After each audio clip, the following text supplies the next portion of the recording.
যুক্তরাষ্ট্র ও ইরানের মধ্যে যুদ্ধ পরিস্থিতির তীব্র উত্তেজনার মাঝে শত্রুপক্ষের কোনো হামলা ছাড়াই মার্কিন রণতরীতে এ কেমন সংঘাত।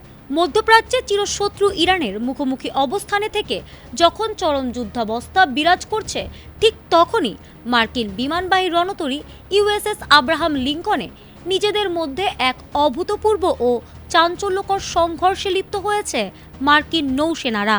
যেখানে শত্রু মোকাবিলায় সর্বোচ্চ সতর্ক থাকার কথা, সেখানে কোন চরম ক্ষোভ থেকে মার্কিন ক্রুরা নিজেদের ওপরই চড়াও হলো। জানা গেছে, রণতরীটি টানা 263 দিন ধরে ভারত মহাসাগরে মোতায়েন রয়েছে। এর মধ্যে 208 দিনই কেটেছে একটানা গভীর সমুদ্রে। দীর্ঘদিন বাড়ি ফিরতে না পারা এবং অতিরিক্ত ডিউটির কারণে ক্রুদের মধ্যে তীব্র মানসিক অবসাদ তৈরি হয়। পরিস্থিতি শান্ত করতে ইউএস সেন্ট্রাল কমান্ডের প্রধান ব্র্যাড কুপারের একজন উপদেষ্টা রণতরীটি পরিদর্শন করেন। কিন্তু নৌসেনাদের এক সমাবেশে তিনি বক্তব্য দেওয়ার সময় ক্রুরা ক্ষিপ্ত হয়ে তাকে লক্ষ্য করে ভুয়া দুয়োধ্বনি দেয় এবং পানির বোতল ছুঁড়ে মারে। এক পর্যায়ে এই উত্তেজনা ক্রুদের নিজেদের মধ্যে হাতাহাতি এবং পরে রক্তক্ষয়ী সংঘর্ষের রূপ নেয়। আধুনিক জেনারেল হাসপাতাল ও উন্নত প্রযুক্তি এবং অভিজ্ঞ চিকিৎসক দলের নিরলস প্রচেষ্টায় আমরা আছি আপনার পাশে। ডেল্টা হাসপাতাল, মায়ের মতোই যত্নশীল। পারিবারিক সূত্রে জানা গেছে, জাহাজে খাবার, পরিষ্কার পানি ও টুথপেস্টের মতো মৌলিক জিনিসের তীব্র সংকট চলছে। এমনকি লন্ড্রি সেবাও বন্ধ রয়েছে।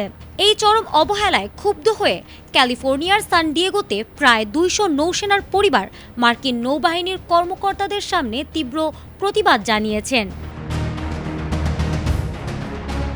মার্কিন নৌবাহিনী ক্রুদের পরিস্থিতি সামাল দেওয়ার চেষ্টা করলেও পেন্টাগন এখনও এই নিহতের ঘটনাটি আনুষ্ঠানিকভাবে স্বীকার করেনি। মূলত দীর্ঘদিনের অবহেলা আর মানসিক যন্ত্রণার কারণেই মার্কিন নৌসেনারা আজ নিজেরাই নিজেদের সাথে এমন আত্মঘাতী সংঘর্ষে জড়াচ্ছে। কারণ শত্রুর মুখোমুখি দাঁড়ানোর আগে ঘরের ভেতরের এই চরম অসন্তোষের পরিণতি যে কতটা ভয়াবহ ও ধ্বংসাত্মক হতে পারে, এই সংঘাত যেন তারই এক বড় প্রমাণ। আর এই অভ্যন্তরীণ দুর্বলতা আন্তর্জাতিক পরিমণ্ডলে, বিশেষ করে ইরানের সামনে যুক্তরাষ্ট্রের সামরিক মর্যাদাকে বড় ধরনের প্রশ্নের মুখে ফেলে দিয়েছে। ফারহানা হক, ATN বাংলা।